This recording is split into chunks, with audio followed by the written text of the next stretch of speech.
Bonjour à tous chers abonnés, j'espère que vous allez bien. Moi c'est Terry Quintana, bienvenue sur ma chaîne YouTube et aujourd'hui on va parler du bilan de la Seconde Guerre mondiale. Mais avant, c'est pas une vidéo genre solo court, non, c'est plutôt un plan détaillé. Alors restez jusqu'à la fin et surtout n'hésitez pas à vous abonner et à activer la cloche de notification parce que j'ai remarqué qu'il y a pas mal de gens qui regardent mes vidéos mais qui ne s'abonnent pas et qui ne like pas. Pourquoi vous faites ça les gars? Ça n'aide pas au référencement. Il y a des jeunes abonnés qui veulent regarder des cours sur la Seconde Guerre mondiale mais qui ne trouvent pas parce que je suis même pas dans le top 20, dans le top 30 sur YouTube parce que j'ai pas assez d'abonnés et j'ai pas assez de likes et de vues sur une vidéo. Donc c'est pas bon les gars, il faut augmenter cela et vous abonner afin que vous aussi vous ne puissiez pas rater le prochain contenu. Bon, c'est tergiversé, on va commencer.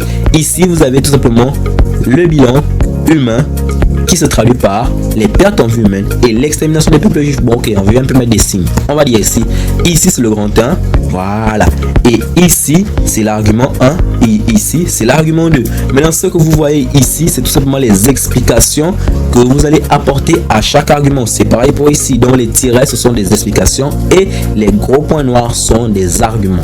Et comme j'ai parlé d'en haut ici, c'est tout simplement le grand 1. C'est tout. J'espère que vous avez kiffé les gars et on va commencer à expliquer. Ok, c'est parti. Lors de la Seconde Guerre mondiale, il y a eu un bilan humain. Et ce bilan humain se traduit d'abord par les pertes en vie humaine et l'extermination des peuples juifs. Maintenant, on commence par les pertes en vie humaine. On va dire, la guerre a fait plus de 65 millions de morts dans le monde entier. C'est-à-dire qu'en Europe, en Asie, tout cela, on a mélangé, on a compté et ça a fait 65 millions de morts.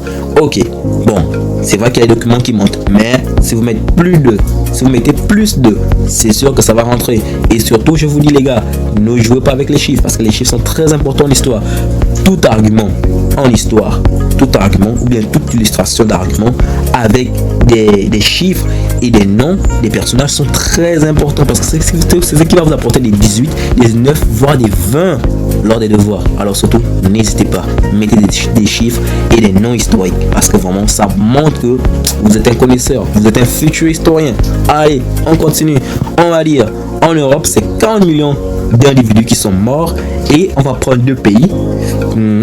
On va dire l'URSS a perdu 26 millions de morts et la Chine déplore environ 20 millions de personnes. Vous voyez que ça a fait extrêmement mal cet événement, cette crise, je peux dire ce conflit qui a touché tout le monde. Vraiment, c'était grave. 65 millions de morts dans le monde, 40 millions en Europe, 26 millions pour la Russie, pour ne pas dire l'URSS, et 20 millions pour la Chine. Waouh, c'est gout. Maintenant, on continue. On va dire ici l'extermination des peuples juifs. L'extermination des peuples juifs est faite par les nazis. Ce sont eux, les nazis là, pour ne pas dire les Allemands là, ce sont eux qui ont exterminé les juifs. Et ils ont exterminé les juifs, mais aussi les tziganes lors de ce conflit. Et ils l'ont fait comment? On va dire par épuisement et par asphyxie. Il faut retenir ça. Au total, c'est environ 6 millions de morts. Bon, on va dire 6 millions de juifs qui sont morts lors de cette période. Et vous voyez qu'il y a pas mal de gens qui sont décédés, qui sont morts. Et surtout, je peux dire, presque un peuple entier, hein. Rien que un peuple qui a déploré 6 millions. Mais il a failli exterminer tous les juifs. Non, c'était un fou furieux quoi. C'était un malade mental. Mais bon, on va pas s'attarder sur lui. On va continuer avec le bilan moral. Le bilan moral se traduit par deux arguments, à savoir ici et ici, et on a l'absence de moralité et les procès d'après-guerre. Ok, on va d'abord passer par l'absence de moralité. On va dire ici que l'absence de moralité, il faut les retenir à travers trois critères.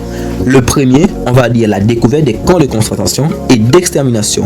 Le deuxième, on va parler des bombes atomiques qui ont été lancées par les États-Unis sur la Chine, bon je dis même sur la Chine, sur Hiroshima et Nagasaki, deux villes japonaises. Et on a aussi les crimes qui sont les crimes de guerre, les crimes de paix et les crimes contre l'humanité. Bon, c'est pas les gars, pour éviter que la vidéo soit trop longue, je vais vous l'expliquer en commentaire. Et si jamais j'oublie, n'hésitez pas à me le dire en commentaire. Ok, maintenant on va passer au procès d'après-guerre. Au procès d'après-guerre, c'est tout simplement l'événement qui s'est passé après la guerre. Parce que les vainqueurs ont décidé de juger les nazis et les japonais. Et à travers deux procès qui ont été marquants, on a le procès de Nuremberg et le procès de Tokyo. Sauf que lors de ces procès-là, il y a eu vraiment des trucs bizarres quoi. Comme on va condamner 12 personnes à mort et on va prendre 10 personnes, vous aussi. La pendaison c'est quelque chose qui doit être banni quand même quoi, sérieux. On peut pas pendre les gens, je pense même que c'est même plus dans la constitution gabonaise. Mais bon, on va pas vérifier ça, mais on va continuer de regarder notre vidéo. Ok, le procès de Nuremberg qui voit 12 condamnés à mort et 10 individus pendus. Et le procès de Tokyo qui voit 7 condamnés à mort. Enfin, lorsque vous allez argumenter sur les procès d'après-guerre là, ne cherchez pas beaucoup. Dites juste Nuremberg et Tokyo. Donnez tout simplement les chiffres et les statistiques. Fin. Après, vous passez des mobiliers économiques et matériels. Allez, on continue. Les arguments sont où? Les arguments sont là et ici. Et là, c'est toujours les explications. Toujours. Bon, ok, on continue. On va commencer par le plan matériel. On va dire la destruction de plusieurs villes. On a cité Hiroshima et Nagasaki. Maintenant, on sait que ouais, ces villes ont été détruites, mais faut noter ce qu'il y a eu des routes, des ponts et des tunnels qui ont été complètement détruits par la guerre. Et on va parler principalement du cas du Royaume-Uni parce que le Royaume-Uni a perdu 50% de sa flotte, ce qui est énorme parce que le Royaume-Uni c'est une île. Mais lorsqu'ils ont fait la guerre, ils se battaient sur quoi? Sur la flotte, sur la mer. Et forcément, ça lançait des gens, des torpilles, c'est tout cela qui a fait en sorte qu'ils ont perdu au final 50% de leur flotte. Et au niveau du bilan économique, là-bas c'est grave parce que l'Europe et l'Asie sont les cas désespérés de cette guerre. Des cas vraiment, non, médicaux, c'est pas la peine. Ils n'ont plus d'argent, ils n'ont plus rien. L'Europe et l'Asie sont ruinés et endettés. C'est cataclysmique. Après la guerre, c'est pas possible.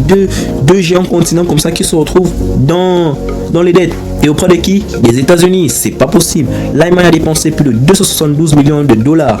L'URSS a dépensé plus de 192.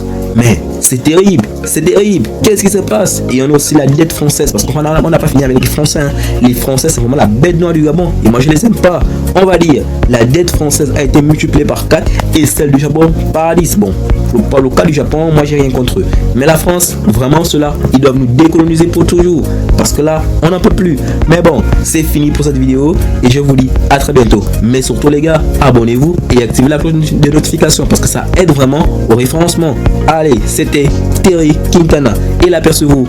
Portez-vous bien.